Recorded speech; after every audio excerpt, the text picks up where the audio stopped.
বীরের জাতি ইরান। ইরানিদের সাহসের সামনে হার মানল আমেরিকা ও ডোনাল্ড ট্রাম্প।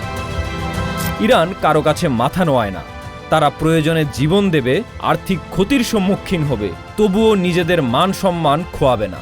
সেটা পুরো পৃথিবী দেখল আরও একবার। আমেরিকার মাটিতে উড়বে ইরানের পতাকা, বাজবে জাতীয় সঙ্গীত।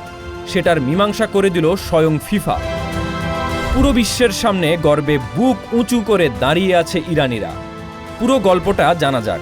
কিভাবে ইরানের কাছে দিশেহারা হলো আমেরিকা থেকে শুরু করে ফিফা পর্যন্ত। ইরান আমেরিকার বর্তমান বৈরী সম্পর্ক পুরো দুনিয়ার জানা। তার রেশ এসে পড়ল ফুটবলেও।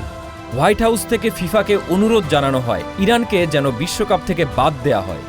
এমনকি শেষ পর্যন্ত ইরান ফুটবল ফেডারেশনের প্রধান মেহেদি তাজকে সুকৌশলে ইমিগ্রেশনের মার প্যাঁচে ফেলা হয়। তাতেই ফুঁসে ওঠে তেহরান। দেশ ও মাতৃকার মর্যাদা রক্ষায় সরাসরি স্পষ্ট ভাষায় জানিয়ে দেওয়া হলো বিশ্বকাপে অংশগ্রহণ করবে না তারা। পরে ফিফার তরফ থেকে অনুরোধ করা হলে ইরান জুড়ে দেয় 10টি শর্ত। এই 10 শর্ত মানলে তবেই বিশ্বকাপ খেলতে নামবে দেশটি। এরপরই টনক নড়ে ফিফার। ইরানের এমন জেদের কাছে দিশেহারা ফুটবলের নিয়ন্ত্রক সংস্থা। অঙ্ক কষতে ভুল করেছিলেন ডোনাল্ড ট্রাম্পও। তাই তো শেষ পর্যন্ত বিষয়টির সমাধান করতে শনিবার ইস্তাম্বুলে ফিফা কর্মকর্তাদের সঙ্গে বৈঠকে বসে ইরান ফুটবল ফেডারেশন। বৈঠক ফলপ্রসূ ও ইতিবাচক হয়েছে বলে জানিয়েছে উভয় পক্ষই। ইরানের শর্তগুলো মেনে নিতে বাধ্যই হচ্ছে ফিফা।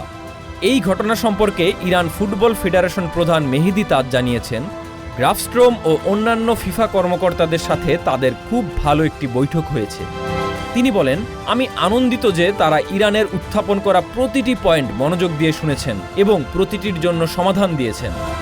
আমি আশা করি আল্লাহর রহমতে আমাদের জাতীয় দল কোনো সমস্যা ছাড়াই বিশ্বকাপে যেতে পারবে এবং সেখানে খুব ভালো ফলাফল অর্জন করবে।